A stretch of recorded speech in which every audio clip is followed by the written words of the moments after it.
Hello everyone, my name is John Sierra and I am a Tolkien scholar, and what that means is that I've been studying the works of J.R.R. Tolkien for a very long time, decades in fact, and I'm here to share as much of my knowledge as I can with you and to answer your questions about The Hobbit, The Lord of the Rings, The Silmarillion, anything you can think of, even about Tolkien himself, his linguistics. That's actually my favorite topic.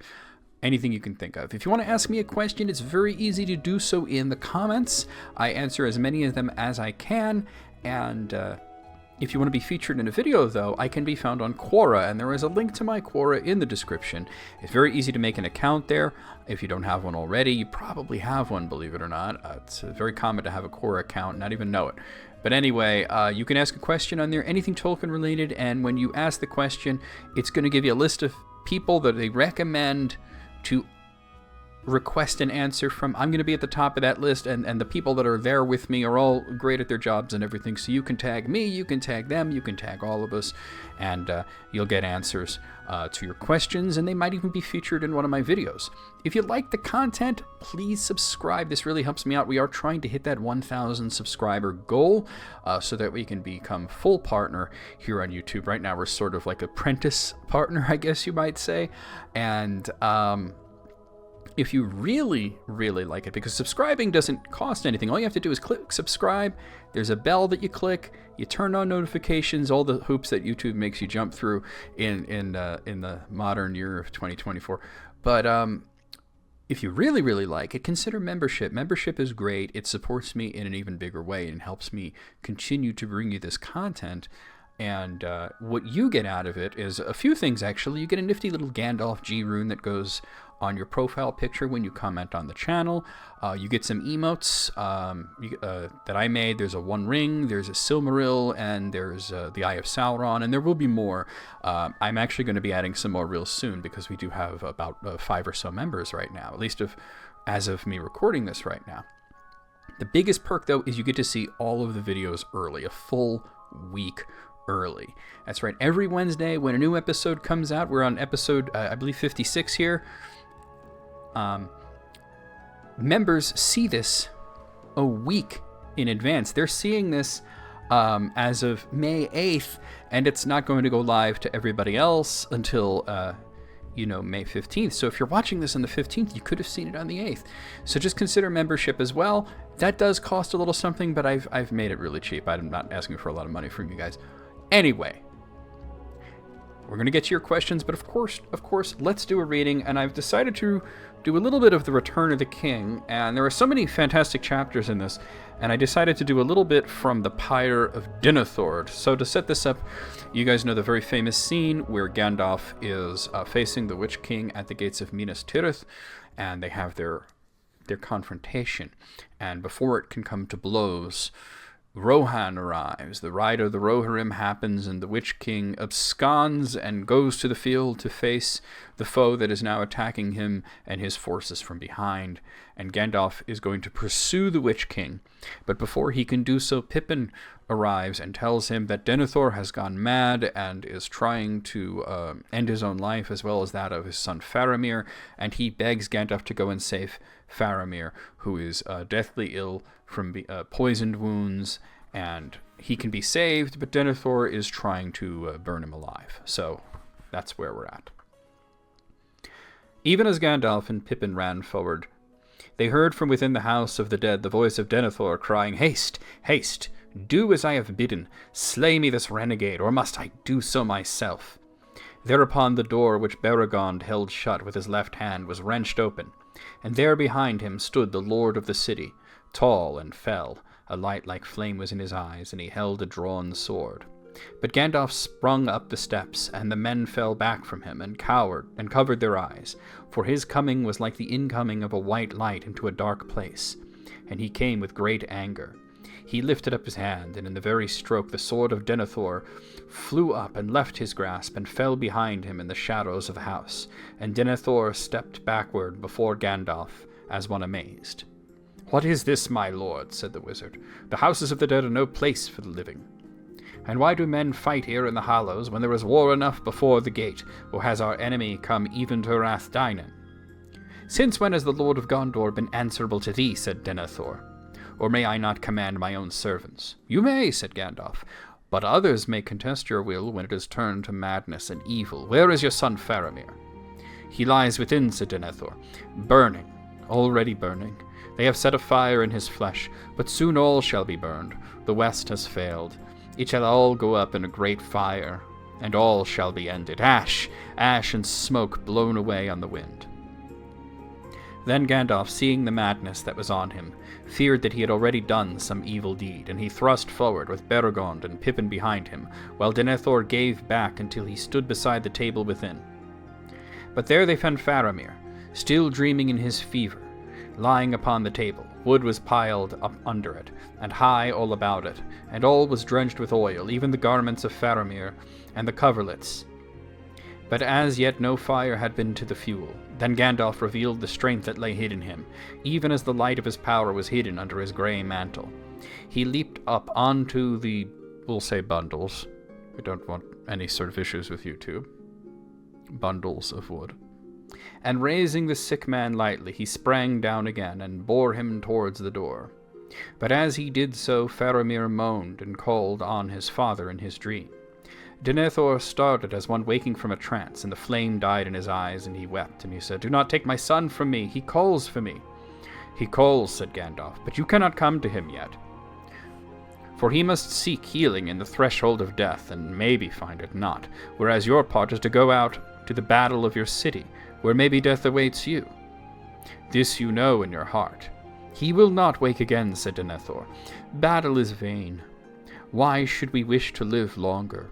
Why should we not go to death side by side?" "Authority is not given to you, Steward of Gondor, to order the hour of your death," answered Gandalf. "And only the heathen kings under the dominion of the Dark Power did this, slaying themselves in pride and despair, murdering their king to ease their own death." Then passing through the door, he took Faramir from the deadly house, and laid him on the bier on which he had been brought, and which had now been set in the porch. Denethor followed him and stood trembling, looking with longing on the face of his son. And for a moment, while all were silent and still, watching the Lord in his throes, he wavered. "Come," said Gandalf, "we are needed. There is much that you can yet do." Then suddenly Denethor laughed. He stood up tall and proud again, and stepping swiftly back to the table, he lifted from it the pillow on which his head had lain. Then coming to the doorway, he drew aside the covering, and lo, he had between his hands a palantir. And as he held it up, it seemed to those that looked upon the globe began to glow with an inner flame, so that the lean face of the Lord was lit as with a red fire, and it seemed cut out of hard stone, sharp with black shadows, noble, proud, and terrible. His eyes glittered. "Pride and despair," he cried. "Didst thou think the eyes of the White Tower were blind? Nay, I have seen more than thou knowest, grave fool, for thy hope is but ignorance. Go then to labor in healing. Go forth and fight. Vanity. For a little space you may triumph on the field for a day, but against the power that now arises there is no victory. To this city only the first finger of its hand has yet been stretched. All the east is moving, and even now the wind of thy hope cheats thee, and wafts up Anduin a fleet with black sails. The west has failed. It is time for all to depart who would not be slaves." I think I should stop there. Yeah. I had to alter one word. I don't like to alter words when reading, but there is a certain word in there that refers to a bundle of sticks particularly used for fuel, and it was used in the most innocent sense of course, referring to bundles of wood that are used for fuel, as that is what's happening there, that he is trying to start a funeral pyre, but really burning himself and his son at the stake, in a sense, without the stake, is what he's aiming for, and he does eventually succeed with himself, but thankfully Faramir is saved by Gandalf. But people decided to misuse that word after a time, and they've used it in a terrible way, and that has made it pretty much completely taboo. And I won't say it on YouTube because that's inviting all sorts of issues. A person could make a small clip or something, take it out of context, and that could cause issues for me. The most interesting thing about what I did read, though, is, of course, the Palantir, that Denethor had been using the Palantir for quite some time. He was aware of several things. He was aware that Gandalf told Pippin to remain silent about Boromir. I didn't get to that part because I didn't want to be reading for too long. But he was aware of the ships coming up the Anduin with black sails. He was aware that that was happening, but what he didn't know was that it was not forces aligned with Sauron that were commanding those ships. It was not the corsairs of Umbar. It was Aragorn and Gimli and Legolas and the Dunedain of the North, the Rangers. So if he had known that, maybe he would have given pause, but he was quite in the throes of madness. He thought it was hopeless. Sauron was going to win no matter what, and they might as well just go out on their own terms. And of course, Gandalf said, "You don't get to do that. That doesn't work that way." Of course, he did do that, but he at least did not. He may have chosen the hour of his own death, but he at least did not choose the hour of Faramir's death, and that was very important, as Faramir was the one that would recognize Aragorn as king. Anyway, we have 16 questions to get to this week, so we're going to start right here with this first question.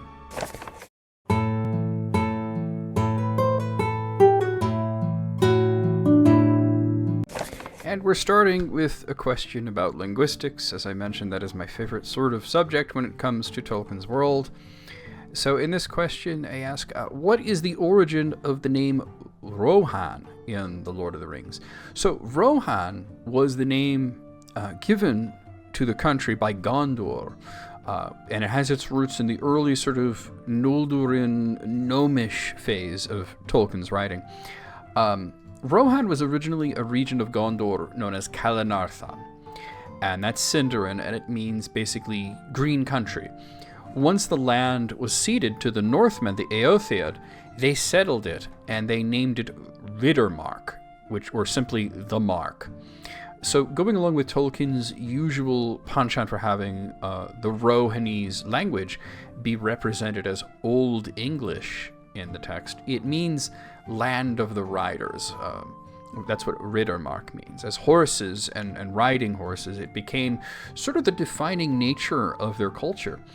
So, as it now was a land of horsemen, Gondor started referring to it as Rohan, which means horse country, in Sindarin, in Gondor dialect of Sindarin, though it has its roots in the Noldorin phase of the language, which started off as Gnomish and eventually became Noldorin and then was subsequently supplanted by Sindarin.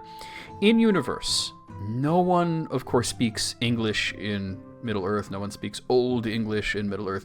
It's just that English came to represent Westron and Old English came to represent Rohanese.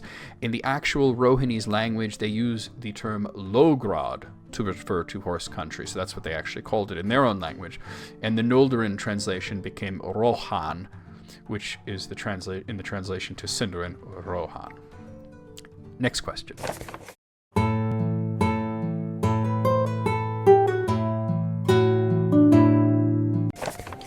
Did J.R.R. Tolkien ever explain why he chose to write in English instead of another language such as German, French, or Latin? Probably because he was English himself. Tolkien may have been born in South Africa, but he is an Englishman. His family lived in South Africa briefly due to his father's job. They moved there so that he could get a promotion, and then eventually the family moved back to England. Tolkien regarded his English heritage with pride, as well as the bit of German heritage that he had as well. Tolkien was a polyglot. He could speak and read in many languages, and I'm going to list a bunch of languages that he could read or speak. I'm not saying he was fluent in every single one of these, but he had quite the impressive list of languages. Of course, English, Old English, Middle English, Latin, French, German, Finnish, Italian, Greek, Spanish, Welsh, Middle Welsh, Danish, Dutch, Norwegian, Swedish, Serbian, Russian, Lombardic, Old Norse, and Finnish. So he also, of course, had his own language, his own constructed languages that he made up. Most commonly known were Quenya and Sindarin, but there were a lot more. So why would he write in English? Because it was his primary language and the one that he was the most familiar with. Tolkien contributed to researching the etymologies for the Oxford English Dictionary, and he was a linguist, a philologist, and a professor of languages, mostly related to English and its roots in Old English and Old Norse. So the real question is, why would he write in any other language but the one that he was the most familiar with? Next question.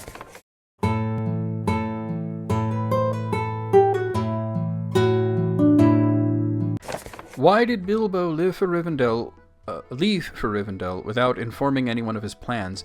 Why were his whereabouts and activities in Rivendell unknown to others? If you're referring to his departure at the start of The Lord of the Rings, for one, he did not feel that anyone was owed an explanation as to where he was going other than Gandalf and Frodo. And he was not heading specifically for Rivendell.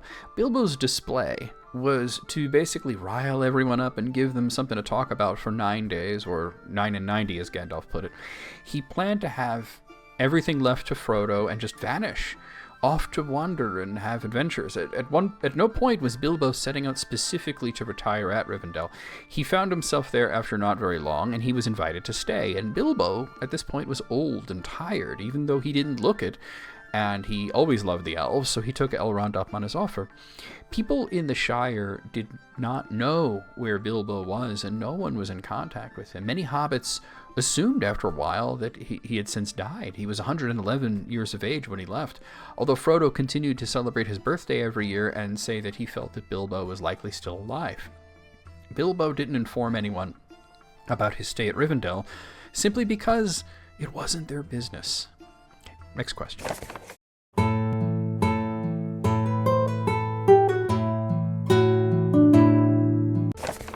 Who built Minas Tirith, and when was it built? Is there any official information on this? So Minas Tirith was built by the very early Gondorians. Minas Tirith was originally Minas Anor, one of two big tower fortress cities that were built by very early Gondor to keep watch over Mordor. The other was Minas Ithil, and their names meant Tower of the Sun and Tower of the Moon. Minas is tower, and then Anor is the sun, and Ithil or Isil, they're sort of interchangeable, usually pronounced as Ithil, that's the moon. And they also allude to the names of Elendil's sons, Anarion and Isildur. So Minas Ithil eventually fell to the enemy, and it was taken by the enemy, and they then started to call it Minas Morgul, which means the Tower of Black Magic or Sorcery.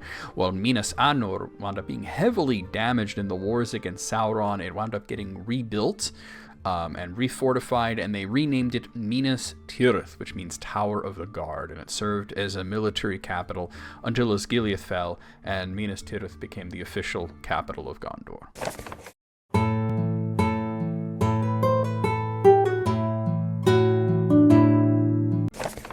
And here we are, we get to the one in the thumbnail. Why couldn't Frodo have carried the ring inside an envelope to avoid touching it and being exposed to its harmful effects? So this is one of those things that sort of sounds smart on a purely surface level. If you don't touch the ring, you don't open yourself to any sort of corruption, right? But there's two big things about that the question sort of ignores. The first is that it's not that easy to do such a thing. Once the ring has become precious to you, you're not going to want to not have it, to not be touching it. Bilbo was always playing with it. Gollum called it as precious and everything. Gandalf described the most difficult thing that he ever had to do in Middle-earth was convincing Bilbo to give up the ring. To just put it in an envelope and leave it for Frodo. In the Fellowship of the Ring, Gandalf tossed the ring into Frodo's hearth to positively identify it as the One Ring because the Tengwar script on it lit up. And after this demonstration that fire could not only not harm the ring, it couldn't even make the ring warm to the touch. And Frodo said that he wished it destroyed. And Gandalf said, as a test, sort of, go ahead, toss it into the fire. And Frodo, he knew that that wasn't going to work. That wasn't going to destroy the ring. The fire couldn't harm it. It couldn't even make it hot. And he still couldn't bring himself to do it. The ring had its hooks in him. And he hadn't been using it and touching it and everything. He had it in a drawer for like 17 years. The One Ring had become precious to him. He could not toss it into the hearth, even knowing that it would be okay. So putting it in an envelope, he would have become overcome with paranoia. Is it still in there? He would have been checking on it constantly and touching it and playing with it. It wouldn't have worked. And the second thing that we have to understand is the ring doesn't actually have to come into direct physical contact with you to get its hooks in you. Just ask Boromir. Boromir was overwhelmed by his desire for the ring. He was seduced by it, and he never touched it. Not even like in the movie where he held it up on a chain. That didn't happen in the books. Okay, next question.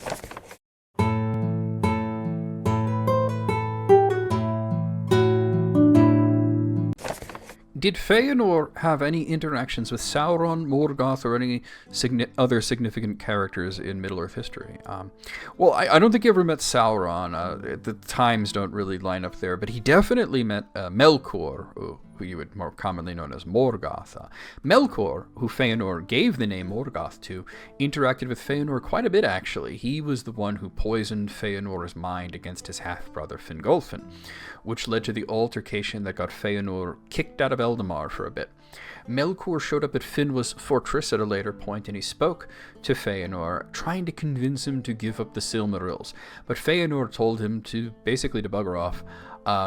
Still, though, the trip served a really good purpose for Melkor, as he reminded Fëanor that he was one of the Valar.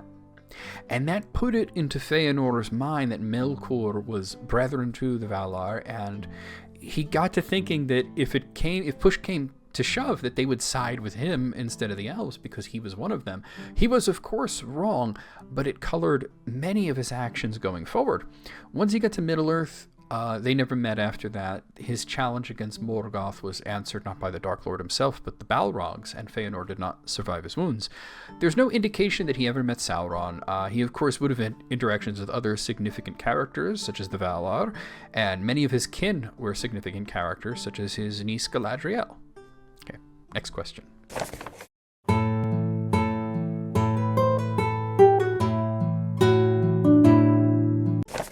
What did J.R.R. Tolkien mean when he said the romantic chivalric tradition takes, or at any rate has in the past taken, the young man's eye off women as they are, as companions in shipwreck, not guiding stars? So it's an interesting quote, and it's sort of deeply condensed and paraphrased here. Someone basically boiled down an entire paragraph into one sentence. So it's no wonder that you can't easily understand it because it's so taken out of context. So let's look at the actual quote in its full length and its context, which is from letter 43. I'm going to read that part to you. There is in our Western culture the romantic chivalric tradition, still strong, that was a product of Christendom, yet by no means the same as Christian ethics. The times are inimical to it. It idealizes love, and as far as it goes, can be very good, since it takes far more than physical pleasure and enjoins, if not purity, at least fidelity, and so self-denial, service, courtesy, honor, and courage. Its weakness is, of course, that it began as an artificial courtly game, a way of enjoying love for its own sake without reference to, and indeed contrary to, matrimony. Its center was not God, but imaginary deities, love and the lady. It still tends to make a lady a kind of guiding star or divinity. Of the old-fashioned, his divinity, the woman he loves, the object of reason, of noble conduct. This is, of course, false and at best make-believe. The woman is another fallen human being with a soul in peril. But combined and harmonized with religion, as long ago it was, producing much of that beautiful devotion to Our Lady that has been God's way of refining so much of our gross, manly natures and emotions, and also of warming and coloring our hard, bitter religion. It can be very noble. Then it produces what I suppose is still felt among those who retain even vestigiary Christianity to be the highest ideal of love between men and women. Yet I think it has dangers. It is not wholly true, and it is not perfectly theocentric. It takes, or at any rate has in the past taken, the young man's eye off women as they are, as companions in shipwreck, not guiding stars. One result is for observation of the actual to make the young man turn cynical, to forget their desires, needs, and temptations. It incalculates exaggerated notions of true love as a fire from without, a permanent exaltation, unrelated to age, childbearing, and plain life, and unrelated to will and purpose. One result of that is to make young folk look for a love that will keep them always nice and warm in a cold world, without any effort of theirs, and the incurably romantic go on looking, even in the squalor of the divorce courts.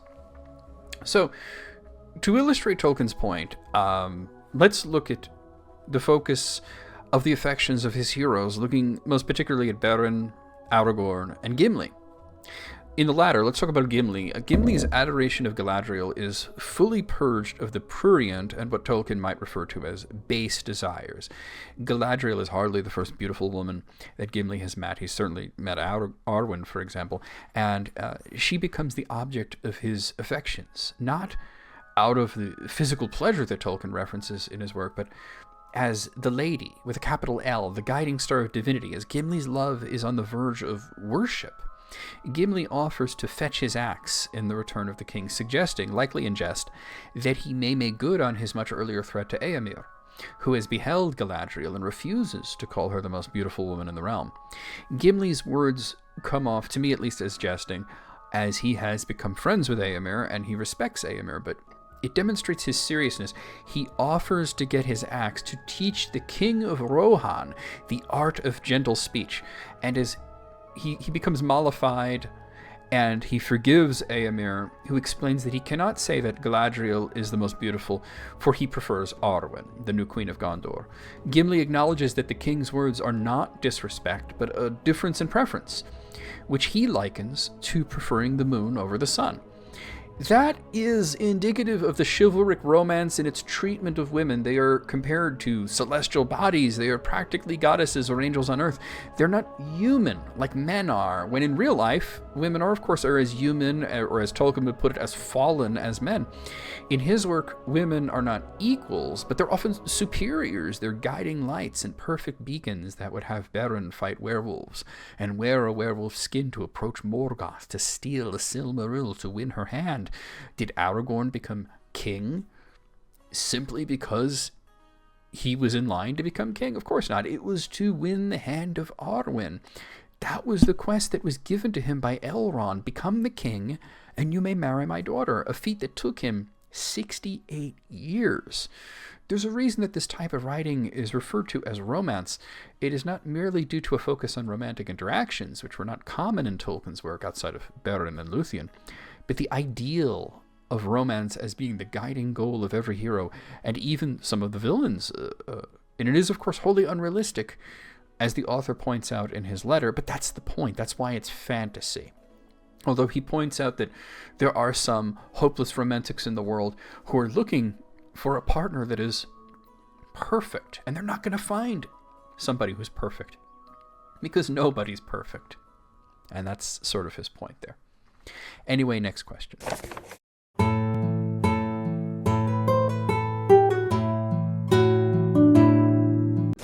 What is the history of Sting in The Lord of the Rings? So Sting's history is mostly unknown, which has led to some rather fanciful fan theories. As much as we know about Sting comes from The Hobbit, where it was found in a troll hoard. It was not named Sting, or named at all, but it was found alongside two very marvelous swords, one of which Thorin took, and the other was taken by Gandalf. When arriving at Rivendell, Elrond identifies the swords as being very important. Gandalf's sword was Glamdring, the sword of King Turgon himself, who fell with Gondolin. Its mate was Orcrist, held by Thorin. Though the owner of the sword was never named, it may have also been Turgon's sword, or some have assumed that it may have been used by, for example, Ecthelion. The dagger that became Bilbo's sword was not important enough to have a name, though after killing spiders in Mirkwood Forest with it, Bilbo named it Sting. It has the same properties as the other weapons. It glows in the presence of orcs, but it was just smaller. Some people like to say that the dagger belonged to Glorfindel, who used a dagger to kill a Balrog, though if the dagger was ever recovered along with Glorfindel, it would likely have been buried with him, and the gravesite is long gone along with the rest of Beleriand. Sting was likely taken by Morgoth's forces along with the rest of the plunder from Gondolin, and it was probably traded and exchanged hands among, evil sorts of creatures along the many, many years since then, and wound up with the trolls, and that's where they found it. Next question.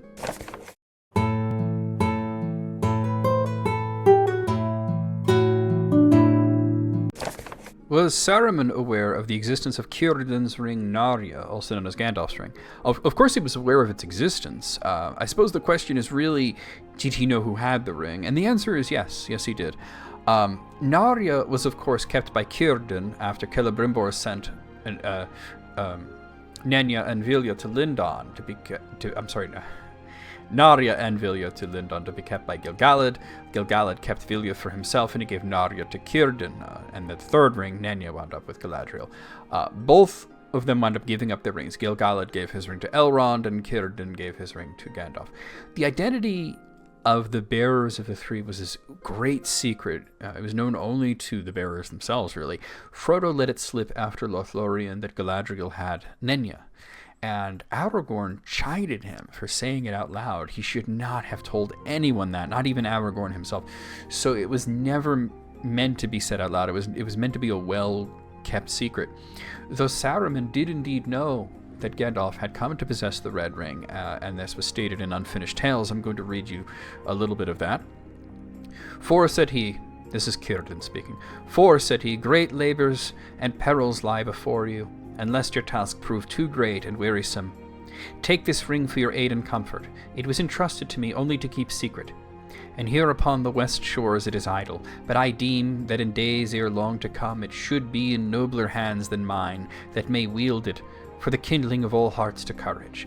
And the grey messenger took the ring and kept it ever secret, yet the white messenger, who was skilled to uncover all secrets, after a time became aware of this gift, and begrudged it, and it was the beginning of the hidden ill will that he bore to the grey, which afterwards became manifest." So the explanation is simple. Saruman was just good at uncovering secrets, so he eventually knew, and his jealousy about the fact that Gandalf, of all people, had a ring of power, that colored all of their interactions going forward. Okay, next question.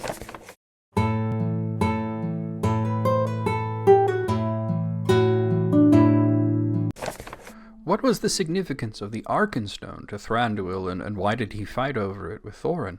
The Arkenstone had no particular significance to anybody who isn't Thorin Oakenshield. The Arkenstone holds no specific power, nor is it politically important as portrayed in the films. Let's talk about what it actually is. The Arkenstone is a gem that was found deep within Erebor, and it was cut into a globe-like jewel of 1,000 facets. It's one of the preeminent examples of dwarvish craft. It is also one jewel among many, many others. It was just particularly favored by Thorin. It is not particularly important to the dwarves, nor is it a Silmaril, as some people like to claim. And Thorin was certainly not tasked with getting it by anybody else. When Thorin's company started to come close to Erebor, he started openly gushing about the great treasures that would soon be his, and he focused particularly on the Arkenstone. This was the first time that the stone was mentioned in the text. Bilbo found the Arkenstone after Smaug left the mountain to attack Dale, and he kept it for himself, reasoning that it was part of his payment. When Thorin started acting incredibly irrational when he couldn't find it, and he was being extremely hostile towards Bard and Thranduil, Bilbo reasoned that Thorin had gone mad with greed. While one may argue that Thorin had a legitimate beef with Thranduil, stonewalling Bard was completely wrong. Bard was the one that killed the dragon, and he was entitled to the treasure. Thorin made a showing of saying that, well, I'll be willing to negotiate with Bard alone. But Bard was unwilling to betray Thranduil. They had become good friends, and Thranduil had helped his people, and he felt that Thranduil was also entitled to the treasure. And Thorin was secretly getting word to Dane to come and mop up this rabble from his doorstep. He was really not willing to share with anybody. The fight over the Arkenstone was simply that Bilbo gave it to Bard and Thranduil so that they could have a bargaining chip. It meant a lot to Thorin. So he would be forced to negotiate to get it back. But of course he chose war as an option instead. Okay, next question.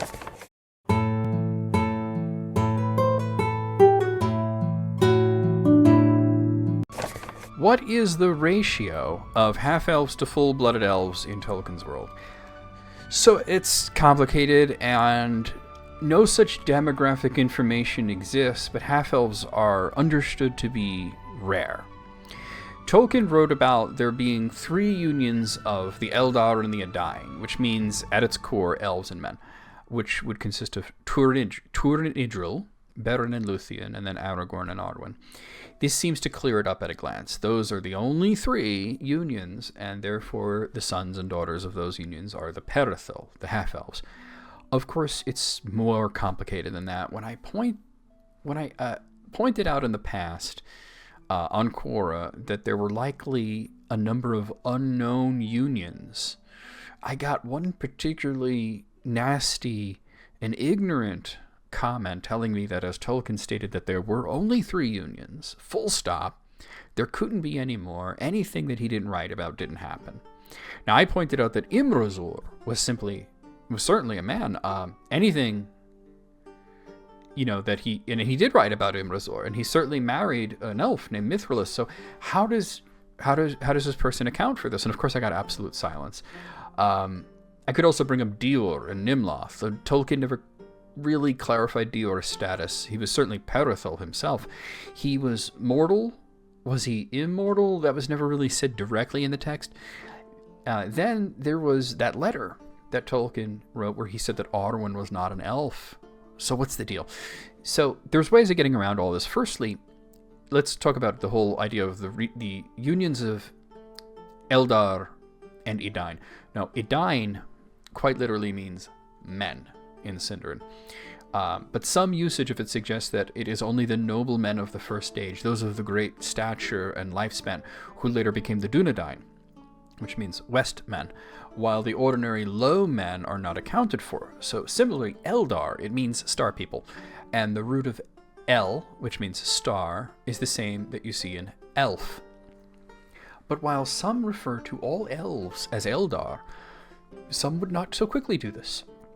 Orome came up with the term Eldar to refer to the elves when he first came upon them. At the time, they were calling themselves the Quendi, but later it came to be known as only the elves who embarked upon the great journey to Valinor, whether or not they actually arrived in Valinor, are the Eldar. So Avari elves, for example, would not be Eldar. Tolkien once stated that Arwen is not an elf, but she's half-elf. She has Mannish ancestry, but he still counted her among the Eldar and Edain unions.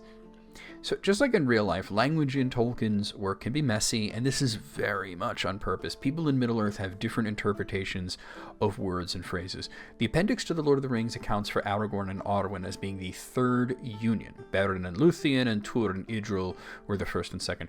Dior and Nimloth are not accounted for, possibly due to the status of Dior being up in the air, though Christopher Tolkien, I think correctly, interprets Dior as being mortal, but he's still Perithal.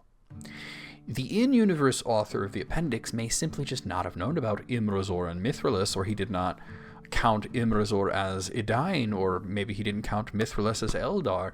It certainly accounts for the elvish ancestry of Prince Imrahil, which was something that Legolas recognized. So I tend to consolidate it as mortals and immortals. Tolkien wanted to split hairs about Arwen. She's not an elf. She was half-elf, but she was functionally immortal until she made her choice.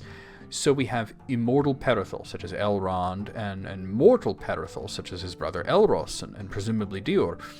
As Elros's scions were not called half-elf, and they were not subject to the same choice, one may assume strongly that a person needs to have at least one immortal parent of the line of Eärendil to get that choice. So there's a distinction between half-elves like Elrond or Elros or Dior or Arwen and men with elvish ancestry such as Imrahil or Aragorn. Even stating that half-elves are a much more exclusive group, we still don't really know how many there are, because there could have been a great many unknown couplings of Avari and mortals in parts of the world that were not spoken about in Tolkien's work. So, there you go. Next question.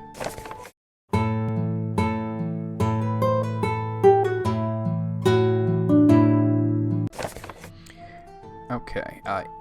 This question came in from J.M. William Sart, who's asked, in The Hobbit, why did Gandalf, Saruman, Galadriel, or anyone notice when Sauron moved into Dol Guldur in the forest? How could Sauron's presence in Dol Guldur have gone unnoticed for so long? They did notice. They absolutely noticed. They weren't sure whether or not it was actually Sauron.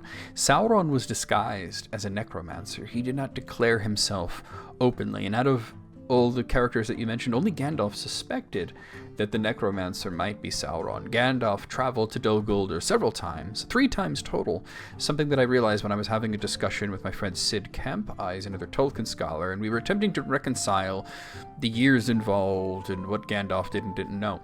The first time that Gandalf went to Dol Guldur to investigate the necromancer, Sauron made himself scarce. He went into hiding. So Gandalf really had nothing to report. He didn't really learn anything. He made his feelings known to Saruman, who disagreed, and he felt that the necromancer was likely either the Witch King or one of the other Nazgul. The second time, Gandalf came in secret, and this is when he met Thrain, who gave him the map and the key to Erebor, and also stated that the necromancer was only concerned with the ring of power that he held, which he took from him, and he threw Thrain into the dungeons to forget about him. This was all the proof that Gandalf needed that Sauron's secret was out. So he organized with the rest of the council to assault Dol Guldur in force. And that was the third time he came there, to drive Sauron out, which is why Gandalf disappears from the story of The Hobbit for an extended period. Sauron was there for a long time in the forest, and his shadow spread throughout Greenwood Forest, and that's why it became known later as Mirkwood. But until Gandalf got a little suspicious, everyone assumed that it was either the Witch King or another Nazgul or some other people who may have been a little less wise, may have thought he was a Black Númenórean or some other human sorcerer. Okay, next question.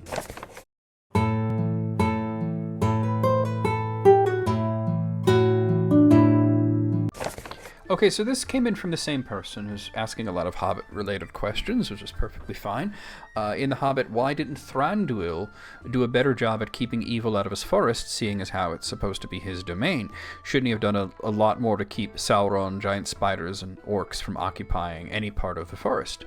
So Thranduil isn't a high elf lord of great power. He's the king of a diminishing nation that has been on the run from evil for a very long time. Thranduil is not like Galadriel. He's not a powerful high elf who's seen the light of Valinor, and he's not like Elrond, a scion of the greats of the First Age, though his ancestry can likely be traced back to relations of Elithingol. He has no ring of power to protect his realm like Elrond does, like Galadriel does, and his nation has been on the decline for some time.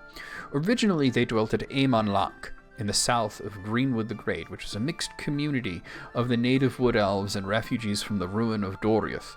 Once the Balrog in Moria awoke, they moved further north into the forest, and Sauron moved into their old place, and it became known as Dol Guldur. The shadow of Sauron is quite simply greater than the power of those elves. They were reduced greatly after they joined Gil-galad and Elendil in the War of the Last Alliance, where they were lightly armored and they were not used to combat in open fields. They're forest elves. So the king, Oropher, was slain, and his son Thranduil took home less than a third of the forces that had gone there. So they were very diminished. Honestly, and I'm going to be honest with you here, asking why Thranduil didn't do a better job of fighting Sauron is sort of like asking why Durin didn't do a better job of fighting the Balrog. Next question.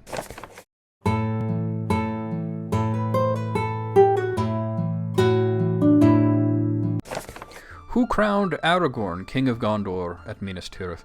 That was Gandalf. Gandalf did the crowning. That's not the end of the story, though. There's a little bit more to it than that. The crown had been resting in the houses of the dead in the literal lap of Eärnil II, whose son Eärnur left the crown there when he rode off to fight the Witch King, and he never returned. It remained there until the return of the king, at which point Gandalf picked it up and placed it on Aragorn's head. This, of course, was only half the story, as Aragorn was not merely ascending to be the king of Gondor, but also the High King of the Dunedain. He also needed a scepter, which had been held by Elrond, and Elrond arrived a while later and presented the scepter to Aragorn at his marriage ceremony to Arwen. Okay, next question.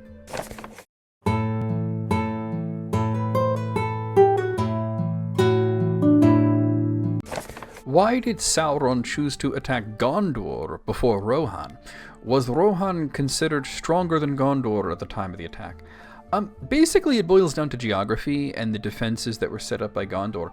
If you look at the map of the Southlands, you can see that Rohan is to the north of Gondor, and when it comes to issuing forth troops out of Mordor, there are sort of two ways that they can do this. They could come out of Minas Morgul, or they can come out of Morannon, which is the Black Gate.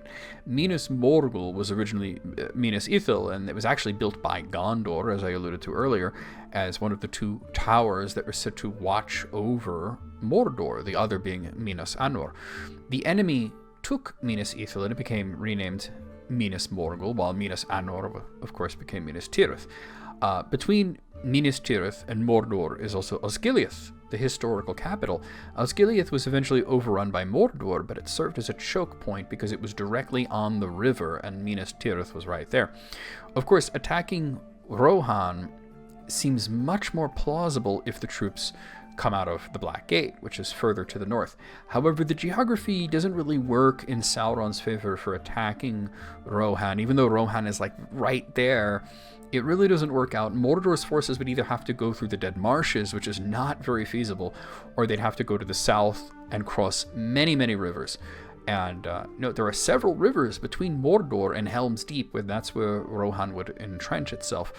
Going to the north instead means going around the Emin Muil, which is extremely hostile landscape, and trying to edge north around it brings them very far out of the way, and still they would wind up crossing several rivers in hostile territory. So this is why it was Saruman who attacked Rohan, as he only had to go through the Westfold to get to Helm's Deep, though his troops famously botched the job. Okay, we have one more question.